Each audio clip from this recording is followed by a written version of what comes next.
What's up, everybody, and welcome back to the Hezzy Show. This is episode 2, and today we're going to be going over 3 pro tips when it comes to buying cards on eBay and finding the best deals possible. So, without further ado, let's get into it.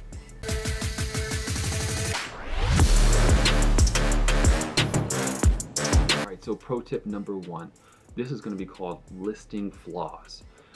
So these are going to be issues with the auction or the buy it now listing for a particular card that the seller sort of forgot to include, or they just didn't do what they should have done when they listed the card, but it creates an advantage for you as a buyer. So for example, this card right here, this is a Zion Williamson 2019-20 Panini Chronicles Phoenix, right? And so if you see the photo here, you'll kind of see that there's like a rainbow effect happening in the card in that upper right corner. So it kind of piqued my interest when I saw this. And sure enough, I went ahead and took a look at the pictures, and it sure looks like there's this prism effect or the silver effect kind of going on in this card. But it's not in the listing. So for me, that becomes a potential buying opportunity. It also ended in the middle of the day, which you're gonna see is a little foreshadowing to our number 2 pro tip.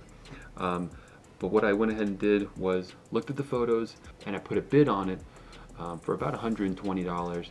These cards go for $130, so my thinking there is I'm happy to pay up to $120. Not a huge discount, only being like $13 off of what the market is going for on these cards. But I did save money in the end, so I'll take it. And then this is another example. This is a Stephen Curry 2016-2017 optic silver or hollow, what they call an optic. This one here, the seller actually put the back side of the card image first for the first image, so you can't even see the front of the card, even though it clearly says that it is a silver prism. It doesn't say hollow, so that's kind of another thing that, you know, kind of sticks out. Like the seller just didn't put the right effort into this listing this card, but it creates an opportunity for you as the buyer. Swipe over to see the second image. Sure enough, the front of the card is the second image, and obviously it is a hollow card, right? So I ended up getting this card, you can see here, for $78.70. The previous sales of this card were in like the $130, $140 range. So at a phenomenal bargain on this card, I was able to flip it even after seller fees on eBay. I still made at least $50 on this card. So another great example of listing flaws that you can kind of take advantage of as a buyer.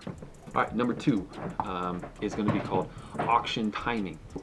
What do I mean by that? A lot of people, from what I can tell, focus on auctions at night when they're away from their job, when they're away from their computer and they're on their phone and they're watching TV, and they can look at these auctions as they end. So naturally, most auctions for cards do end at night. But when they do not end at night and they end in the middle of the day, that can become a potentially great buying opportunity because there is just naturally less attention given to that auction. So one thing to look out for is cards that are on auction and they're ending at 2 p.m., 3 p.m., 10 a.m. in the day. Naturally, there's going to be a lot less people looking at that card.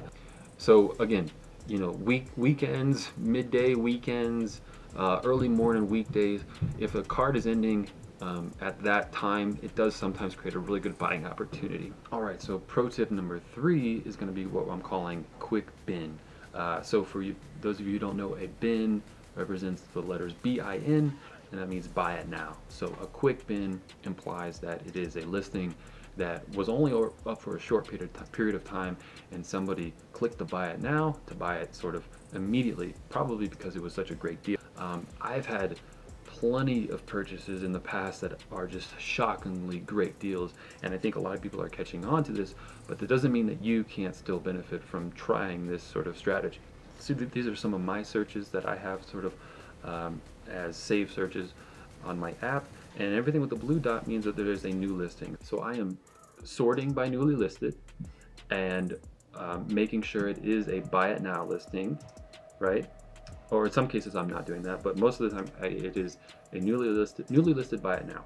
And so what this allows for me to do is, when you're here, I can quickly tell what saved searches have a new listing within them.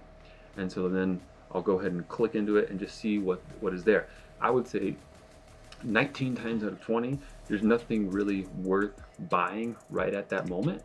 But there's that one time every like couple of weeks or every month where it's totally worth doing all this, because there'll be a deal that pops up. Someone, you never know, someone could potentially not know what they have, but also someone could be trying to make a quick sale, and they know to make a quick sale they need to make it a very lucrative offer because they're trying to pay for a different car or something else. So there's a lot of advantage to doing this, and creates a lot of, again, great buying opportunities.